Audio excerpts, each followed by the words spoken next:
mitzvah that we're doing is the mitzvah to lend money to a poor person. Oh, okay, listen, very close to what we're talking about. Lending money to a poor person based on his needs and what we could afford. Now, this is a very big mitzvah, to lend money to a poor person. And in certain ways, it is a greater mitzvah than giving tzedakah. First of all, when you lend a person, when you give tzedakah to somebody, when you give charity to somebody, so there's a certain embarrassment about taking charity. When you take charity from somebody, it's embarrassing to have to take charity. And one of the biggest mitzvahs in giving charity is to try to do it in as honorable a way as possible, to maintain the honor and the dignity of the poor person, because it's very embarrassing. To have to take money is a very embarrassing thing. So when we give charity, we try to give charity in a way that is as to save. The Talmud says that there was somebody named Mar Ukva, and Mar Ukva used to give money to a certain poor man who would put it by his door without the poor man knowing who it was that was giving him the money. And every day he would go there to put it. So this poor man was wondering who's giving him the money. So one day he decided to wait and see. So Mar Ukva and his wife came by, and they put down the money. And when he heard their footsteps, the poor man came to see who it was. When they heard him approaching the door, they turned and started running. Mar Ukva, so he started chasing them. So they were running, and they happened to pass by a bakery that had a furnace, and the furnace was burnt down. The coals were burning down, but they were still plenty hot. So Mar Ukva, in order to save this man the embarrassment, he jumped into the furnace with his wife. That's what the Gemara says. And then they were sitting there in the furnace, and his feet started burning. So his wife said, why don't you put your feet on my feet? My feet aren't burning. So Mar Ukva put his feet on his wife's feet, and then he said to her, what have you got that I ain't got? Why are my feet burning and your feet aren't burning? So the wife said to Mar Ukva, because the way a woman gives charity is different than a man. When a man gives charity, you're outside the home, you give a poor man a coin. Now the poor man has to take the coin, he has to walk over and buy himself a loaf of bread because he's starving, he has to go get the food. When a man knocks on the door, poor man knocks on the door, and the wife is home, she actually gives him the food prepared. So she has already made his final goal, which is to eat. She's brought him closer to the final goal than the man does when he gives charity. So she said, because, when you give charity, he still has to take those footsteps, and therefore your feet are burning. My feet are immune to fire because I saved the poor man those footsteps. That's what the Gemara says. Now, having said that, nowadays also, women should not open the door for anybody. When a woman is home alone, you do not open the door for anybody, because nowadays there are all sorts of charlatans, there's all sorts of bad stories about people knocking on the door, and then bad things happen. It's a good idea to get a tape recording of a Doberman, some sort of recording of a Doberman that you could play at the push of a Doberman is a dog at the push at the or a German Shepherd to push at the right by the door. So when your wife says hi, knock knock, well, I can't open the door right now. Well, why not? And then push the button. Well, I'm sorry, I really can't. The dog's really hungry right now. Now you can come in if you want. So the guy goes down the block because bad things have happened, but. Theoretically, in the old days, when somebody was trustworthy, would knock on the door. So the wife gives him a meal, and when the wife gives him a meal, that's what he called that brings what the Gemara says, it brings his benefit closer. So one of the things we try to do when it comes to poor people is to save them the shame and the embarrassment. There's actually a beautiful story in England. Even though it was in England, it's still a beautiful story. There's a beautiful in England. There was a what do you call it? There was a guy. Every community has a Shabbos fund where they give money for people to be able to make Shabbos. So there was a Shabbos fund in England, and the charity collectors used to go around and they would go and speak to people to solicit donations. So there's a very wealthy man, and the guy knocks on his door. He said, "Hi, we're collecting for the charity fund." So the guy says to him, "Okay, I'll give you £1,000 on condition that you show me the names of the people on your list. I'd like to see who's getting the help." So the guy says to him, "I'm sorry, we have a policy. We don't show anybody who's getting names on the list, no matter what. We don't. That's only the people who are involved distributing. Nobody else knows." So the guy says, "Look, I'll give you £2,500. I'll give you £2,500. Just one condition: just show me the people on the list." He says, "I'm sorry, we don't do this." He says, "I'll give you £10,000. But I think that for £10,000, which matches your weekly budget, I think if I give you £10,000, I'm entitled to see who's on the list." And he says to him, "Look, buddy, you can give me £1,000,000. No matter what you give me, I am not going to show you what's on the list." He says, "Thank you very much. That's all I wanted to know. You see, I've lost all my money in the stock market, and I was thinking of turning to your organization for help, but we're just so embarrassed and worried people would find out that I was embarrassed to ask you. But now that I see how discreet you are, please put me on your list." All right. So that's the goal of tzedakah, is that you have to keep it very, very discreet. Now, when you give a person a loan, it's less embarrassing to take a loan. Lending is borrowing is something that people do all over the world. Now, if a poor man asks you for a loan, the benefit is that when you lend somebody money, the loan may be the very thing that stops the thing that stops him from sinking into poverty. You could have a guy who, if he could just buy more supplies, he could keep his store going. He ran into a cash shortage, and if he could just borrow the money and keep his store going, then he'll stay afloat, he'll be able to pay you back, and he'll be able to be self-sufficient. Whereas if you don't lend him money, the whole thing will collapse. Now he's going to be on the poor list. And therefore, it's a very big mitzvah to lend people money. Now, having said that, you have to be very, very careful here, because you have to be careful when you loan. On the one hand, it's a mitzvah to lend, but not to lend irresponsibly. Not to lend irresponsibly. A guy comes over, you have to see that he has some means of paying you back. If it's a significant loan, he has to have the responsible means. They have to have guarantors signed on that he's going to pay you back. And then if he doesn't pay you back, you turn to the guarantors. If it's an insignificant loan, there's sometimes a guy asks you for a loan, and I know I'm never going to see the money again. But so I give it to him as a loan instead of giving it to him as tzedakah. And I say, give it to him as a loan, and say, pay it back whenever you can. Right, or pay it back in 5 years, and I expect to see it. You don't expect to see it back. That's a higher form of tzedakah, because you're saving his honor, because he feels he doesn't have to say he's taking a loan, and you're calling it a loan, but you know that you're giving to him as tzedakah. The other thing you could do is sometimes people are hesitant to take tzedakah. Guy's too proud; he doesn't want to take tzedakah. Say, look, I'd like to lend you $1,000, and you'll pay me back. I'll give you $1,000. He said, no, I don't take tzedakah. I said, do me a favor. I'll lend you the money, borrow the money. You pay me back when you can. So here, borrow $1,000. Then when he comes to pay you back, you say, you know what, you don't have to pay me back. That's easier for people to do, because once they've got the money to pay you back and you say you don't have to pay me back, then they feel that you're just relinquishing the loan as opposed to giving them tzedakah. And that's a very good way very honorable way to get money into other people's hands. I'll get to you one second. You just have to be very careful, because if you ever do lend money, there has to be some sort of document written down. You have to have at least an IOU between you and him. He has to sign an IOU and give it to you, or you have to have a witness to watch the loan. Because if you don't, then you're putting a stumbling block in front of a blind person. Because if I lend you money and there are no witnesses, it's not written down, and I come over and ask you for the money back, you say the loan never took place, you have the temptation, you may have a temptation to deny it. So I'm putting you in a position where you are tempted to then lie and steal the money, and therefore it's a stumbling block. And therefore you should always have an IOU or at least one witness. Now sometimes people feel alone among friends, right? You lend a guy $10, you lend a guy 50 shekels, and he didn't pay you back. And he could pay you back, you just feel uncomfortable asking for the money back. So I found the most tactful way to do that is to just go over to the guy and say to him, I don't remember, did you pay me that 50 shekels back or not? That way I'm not telling you to pay me back, I'm saying I just don't remember if you paid me back or not. That way say, oh yeah, I didn't. I'll see you next week, Then you got to go back next week and ask him again. But that is why that's why it's a very big mitzvah. Now in Israel, there's an interesting concept which doesn't exist, to the best of my knowledge, doesn't exist anywhere else. Most Jewish communities, have you ever heard the expression on gemach? Yeah. Okay, gemach stands for, the gemach is Gimel Mem Ches, Rashi Tevas, which stands for Gemilus Chasodim. A gemach in its purest, I'm going to tell you something amazing right now. A gemach in its purest form refers to a free loan fund. In just about every Jewish community has a free loan fund, means you pay it back without interest. So there, in American communities, like in Lakewood and in Cleveland and Baltimore, and yeshiva communities, you could actually finance your car with a gemach loan. So you could borrow $15,000, pay it out over 3 years with no interest. And there are gemachs that have millions of dollars in them. By the Mir Yeshiva over here, there's a gemach, a wedding, which most people borrow money to marry off their kids, and you pay it back interest-free, large sums. I might get $25,000, $30,000, $40,000. Now, they take guarantors, they take everything else. Every community has a gemach, has many gemachim, and the whole country runs. Sometimes people borrow for one gemach to pay back another gemach. It's called legalgelet ha-gemachim, it's to move the gemach. The story, the guy who borrows from the bank, guy goes into the bank and he borrows $20,000. And he can't pay it off. So he goes to the next bank and he borrows from the other bank. He says, I borrowed $20,000. Yeah, he pays with this guy. Then after, he borrows from them to pay them back. Finally, one day he calls the two managers together. He said, listen, you guys don't need me. You just pay him and you pay him. What do you need me for over here? I'm excess baggage here.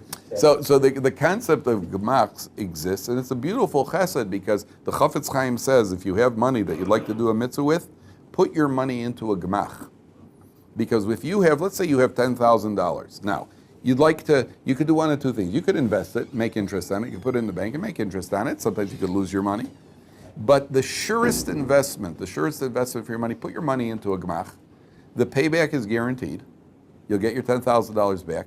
In the meantime, your money is being lent out over and over and over to poor people. See, if you give the tzedakah, so I give you $10,000, give it away. The money is gone. You got tremendous mitzvah of tzedakah, tremendous mitzvah, but the money's gone. That's it. It was a one time. If you put your money into a free loan fund, then your money is being lent out again and again and again and again, and it's one of the biggest mitzvahs you could possibly do, because now you're getting, every time somebody borrows money, you have credit in that mitzvah because some of that money is yours. So the Chafetz Chaim recommends that at least some of your money should be put into a gemach and let it be used as part of the free loan fund, number one. Number two, what's happened as a result of this concept of gemach in Israel, you have different types of gemachs. Now, this is an amazing thing. A lot of people don't know this.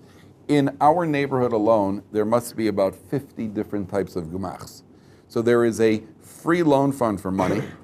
There's a free loan fund for cutlery and plates. If you're making a sheva brachas or some sort of mazel tov simcha. So where do you get dishes service for 50 if you want to serve 50 people? So there's actually what's called a kelim gemach, a utensils gemach, where you go in and you borrow 50 plates, and they got pitchers and they got serving trays and everything else. So a lot of people just use disposable paper, but if you want to be fancy about it, most people don't have serving for 50, and there's a guy who started this probably about 40 years ago here in Yerushalayim, and he must have about 20 branches around the country where you can borrow utensils for a simcha. Rabbi Uri Lopoliansky, who was the former mayor of Yerushalayim, he started a medical equipment lending gemach, which is called Yad Sarah, which has won awards. And because in Israel they didn't have a guy breaks his legs and he needs either a wheelchair or he needs crutches or he needs so they have a place that lends out medical equipment, and you get the medical equipment you could give it back. Most people usually make a donation when they give it back because they feel good, they're grateful. Then you just buy more equipment, and there's a big building on Rehov Herzl which is Yad Sarah. Now that's just as far as the little gemachs. Now there's also something called, in our neighborhood, there's an electric tweezers gemach. There's a list of things that could be borrowed. You never know when you're going to need electric tweezers at 2 a.m. Maybe you got all of a sudden ingrown toenail. There's an electric tweezers gemach. There are people who have a pillow gemach. When a baby is born, there's a cradle gemach because the baby is only in the crib. There's the first stage crib, which he's only in for about 4 months. Then you got to move him into the big crib. So there's to buy a crib, and they have these things that are expensive, and it's only for 4 months. There's a crib gemach, where you go there and you could borrow a crib. In many neighborhoods, there is a medicine gemach. Now, medicine gemach is because where you come from, in developed countries, so there's usually a pharmacy that is open 24 hours. When I first came to Israel, there were no pharmacies open 24 hours. There was one pharmacy, the local pharmacy, open until about 7 p.m., and there's one pharmacy in Yerushalayim that you had to call up the medical center to find out. There was one pharmacy on duty that's open until midnight. So if I remember once my wife had a toothache and I had to go to the other side of Yerushalayim to go get her some sort of painkillers all the way, I think in Armon HaNetziv. I took a cab there and a cab back. So what happened is somebody decided they have what's called a medicine gemach. Now the way this works is you keep certain medications in your home. There are certain pharmacies that are cooperative. They will sell you medications, and if somebody shows up, somebody goes to the doctor and it's late at night or they can't get to the pharmacy, they come to the door with a prescription. Basic medications, they come to the door with a prescription, and then you give them the medicine, and then when they get the prescription filled, they return the medicine and keep the gemach. So we happen to have one of those in our house, a medicine gemach, which I've always enjoyed because it gives me access to all sorts of interesting drugs. We don't give out anything without the doctor. If we ever, they have to have a prescription or at least an order from a doctor for prescription medicine. There's also over-the-counter medicine, and my doctor claims that I am a drug addict, which may very well be true. What do you call it? So you could have, there's a gemach that you can get chickpeas, a chickpeas gemach. because in case somebody in the neighborhood has a son on a Friday and they have to make a Shalom Zachar Friday night, and it's too late to run out and get chickpeas for a Shalom Zachar. You can't have a Shalom Zachar without chickpeas. That's the custom. So you could go and borrow chickpeas. They could buy a couple of pounds of chickpeas, then you pay back the gmach, and so on and so forth. There are a lot of very interesting gmach. There was somebody who had I think a lost children gmach. Anybody who finds a child wandering in the street, from neighborhoods, there are a lot of little kids wandering. You find a little kid, you bring him to the family, and they're the lost children gmach. There's somebody else who has an empty apartment gmach. When people are leaving for Shabbos, so you tell them you're leaving for Shabbos, and your apartment is available for anybody who has guests for Shabbos to use your apartment for, and so on and so forth. So the whole Jewish people are built on gemilus chasadim. But a free loan fund, which is the most essential gmach, stops people from falling into debt by borrowing with interest, because you just go to a gmach and you can pay it back. Yeah. Yeah. What I want to ask back to the tzedakah thing. Is it as good a tzedakah to give to a street schnorrer than to put in a proper tzedakah box? No, that's a very good question. When you give tzedakah to somebody on the street, when you give away your tzedakah, you should give your tzedakah, the brunt of your tzedakah should be to somebody who is reputable, has been checked out, a responsible charity cause or need, which you know beyond a doubt. If Rabbi Samet collects money for poor people, you give your money to Rabbi Samet, that you know it's somebody who's doing things responsibly. Somebody who knocks on your door and it's a stranger, you give what's called a minimal donation. You give a minimal donation. Now, that's the idea of lending money, and that's why the lending money is such an important thing. Now, the next mitzvah is the flip side, which is to not demand repayment. This is a separate mitzvah in the Torah. Do not demand repayment from a poor person if you know that he can't afford to pay you back. And included in this is you should not even pass his home or pass him on the street. If you see a guy who owes you money, you should cross the street to avoid him in order that he shouldn't feel uncomfortable when he sees you. Because if somebody owes you money and they know they have to pay you back. Now, if he can't afford to pay you back, you are not allowed to ask him for the money. How to determine whether he can pay you back is something else, because according to the halacha, if he still got, if he could sell his living room couch, he'd have to do that in order to pay you. So how to determine whether or not he has money is a different question. But assuming that you feel he really can't afford it right now, and you're a reasonable person, we don't expect people to sell their house and sell their couch to pay back $2,000. And it's at the standard of our society, we feel that this guy really can't afford to pay us back, then you should not ask him for the money back. You should not press him for the money. It is a wise idea to get guarantors on a loan. Anytime there's a loan, you should have guarantors, which allows you to go straight to the guarantor and tell the guarantor, listen, you're a guarantor. What you do with him, I don't care, but you owe me. You're responsible to cover the $2,000. That you should do. That's what the Torah is saying. The compassion, because Jewish people are compassionate people. Okay. Now the main one I want. Yeah, go ahead. If you have enough money that loaning somebody $2,000 is no problem, is it better to if they're going to pay you back to say it's okay, you don't have to? If he doesn't need it, if he's poor. If he's not poor, there's no reason to let him off. He's borrowing the money. Many times people are borrowing the money. They really just need the money to get through something. They have money. Sometimes I have to borrow money because I just don't have cash.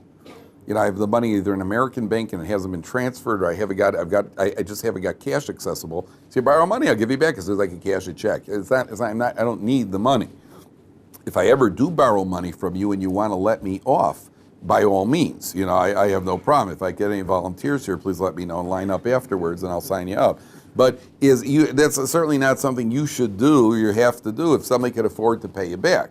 However, if it's a poor person, that's the most honorable way that you could give tzedakah, is by lending him the money. And then when he comes back, just say, you know what, just keep it. Does that elevate the mitzvah if you do that? Yeah, tremendous, because it gives him, it saves him any sort of embarrassment in taking the mitzvah, in getting the money back. I know of a place that,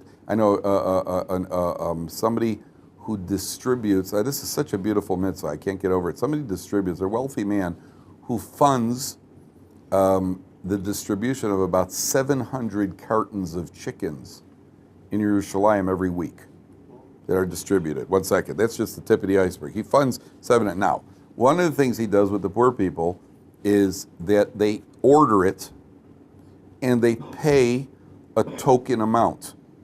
See, a ridiculously low amount. But being Jewish, so let's say a carton of chickens cost 400 shekels, so they're charged 70 shekels for the chickens. Now, what that does is, number one, it gives you the feeling I'm not taking tzedakah. I just happen to be a Jew who got a real good deal that I heard about. You know, we're buying wholesale. You know, that, you know, and Jews, no matter what it costs, you know, and Jews always feel, you know, nothing. I mean, you make this guy forget the chicken. This guy's in a great mood because he got a deal. You know, that itself is a chesed, right? So he charges them like a token amount, a ridiculous amount, like 70 shekels for the cartons of chickens. Then what he does is they have a customer. First of all, you have a choice of which hechsher you want. You have 3 choices of hechsherim, so that you're being treated as a customer making a purchase.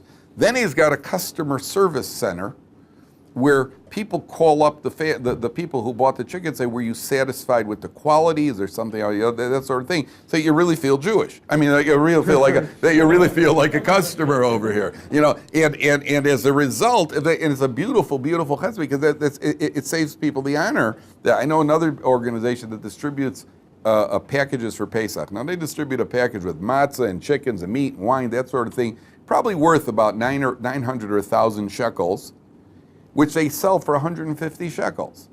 Now, the reason they're charging is so that people who are buying it should feel they're not getting tzedakah.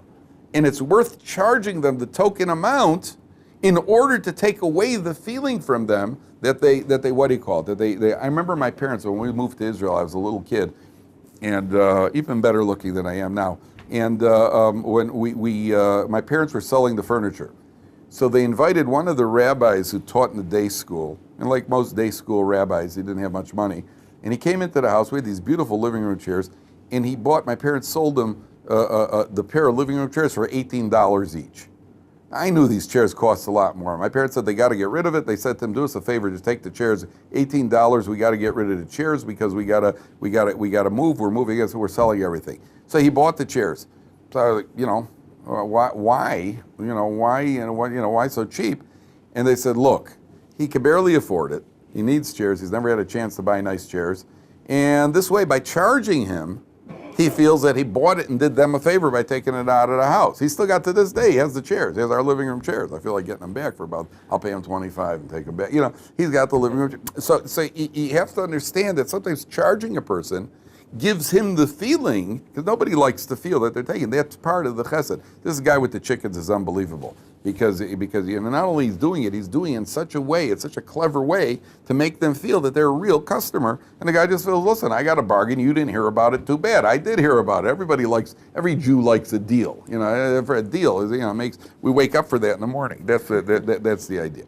Okay. They say one of the. I always wondered, you know, it says, I'll get to you one second. It says, when God gave the Torah, so it says he went to the other nations. Right, so first he went to the sons, he went to Asa. What does it say in the Torah? It says, don't kill. Now we can't have a Torah that says don't kill. You know, it says we live by the sword. So he goes to the sons of Yishmael. What does it say in the Torah? It says don't steal. Forget that. You know, we live on stealing. You know, he goes to the sons of Ammon and Moab. What does it say? No, don't be immoral. Immoral, we're born from immorality. Lot and her daughters. Right now, you give the Torah to the Jewish people. So why didn't you challenge the Jewish people too? And why don't you say, okay, what does it say? Did you say, what does it say in the Torah? You're not allowed to buy wholesale. What? No way. We're not going to take, are you kidding? You know, no way. Have you ever met a Jew who's not bought wholesale? Have you ever met a Jew who's bought anything? I was like, where'd you get your glasses? Got them wholesale. You know, everything's wholesale. You know, I got wholesale on the wholesale. My mother walks in to buy falafel. You know, she buys 30 falafel balls for her grandchildren. Say, can I get a break on that? you know, that's the way it goes. You know, we're Jewish. That's the way it goes. Yeah. Somebody had a question, please. I know it's a nice thing like to charge someone for like the thing. So, but how is that like tzedakah if you're charging them? Good. Your name is? Kevin. Okay. So it's a good question. The answer is that if the guy obviously cannot pay it all, then you're right, then you shouldn't charge it. But you see, part of the nature of tzedakah is to help maintain the dignity of the poor man. That's the nature of tzedakah. Now, you always have to use a little bit of, that's why it's a tricky thing. A person has to use their head. What can I do what would this guy prefer? Would he prefer that I just give him 1,000 shekels worth of merchandise for free, and he feels he got a handout? Or give him 1,000 shekels worth of merchandise, let him pay 150 shekels, he'd be spending money anyway on Pesach supplies. And this way he could feel he didn't take a handout, he bought it, and he could enjoy it knowing that it wasn't tzedakah. And that's often more valuable to him than the actual another couple of shekels. And that's what you're looking to do. So again, if it's somebody who really, a guy comes to your door and asks for a loaf of bread, you're not going to say, okay, just give me a token price for it. The guy, obviously, he's got no money. So you have to know when yes or no. But for most families, most men in the world, they would rather know that they paid for something, especially a bargain, and they feel so good about it. They just feel so good about knowing that I paid for it. I paid for it. I got a deal on it. I didn't take tzedakah from anybody. That's a tremendous mitzvah. Look at the mitzvah tzedakah. Yeah, absolutely, absolutely. It's the highest level of tzedakah. Yeah. Your name is Hunter. Hunter. Yeah, go ahead. So do you have to do kind of like, I'm thinking about these organizations and wondering if they have like, honestly, a screening process. Absolutely, to see. absolutely. I'm Okay, involved so with an organization. Yeah, we do. You can't just go out No, giving deals to no, everyone. no. There's a screening process. We have an organization in our neighborhood. I'm part of the screening committee. They're definitely look. We're not private detectives, and we don't have all the time in the world to do it. But we have forms that people have to fill out just to get an idea. Do you have any savings accounts? Do you own any apartments that you're not telling us about? Because people are pretty. When it comes to money, everybody's got an angle. And you want to make sure that your money is going to the right people. Yeah, absolutely, there's screening. Now, is the screening foolproof? It's not foolproof. As a matter of fact, the Talmud says that one of the things that we have to that a person, when after 120 years, God's going to say, "Did you give tzedakah?" I said, "Well, no, not so much. Why not? Because there are a lot of charlatans out there."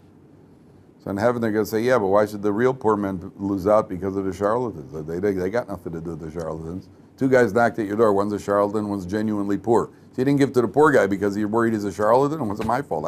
If this guy happens to be a poor guy, well, it's not his fault any more than your fault. He's not responsible for charlatans any more than you are. So there are charlatans, and sometimes we'll be able to defend ourselves a little bit. At least we can rationalize a little bit. But for the most part, I would rather err by giving somebody that I shouldn't have given to than not give to somebody that I should have given to. But that would or wouldn't actually be a mitzvah. It would be more to your credit than not giving to somebody because who you didn't. Would it be a mitzvah? Theoretically, it's an attempt at a mitzvah. If the Gemara says if you try to do a mitzvah and something happened that prevented you or beyond your control, you still get credit for the mitzvah. So to give a guy who's a charlatan, it's long, you have to, a little seichel you have to use. If a guy knocks on your door with a needle dangling out of his arm and says, he says, "Hey brother, I need for Shabbos." Yeah, I'll bet you do. yeah, I'll bet you do. Well, you're going to have to get it from somebody else. But if a guy says the guy seems on the up and up and he's deceived you, that's that's something else. That's something else. Okay. All right. All right. We'll stop here because tomorrow we're going to go into interest, and which is a very, very interesting method.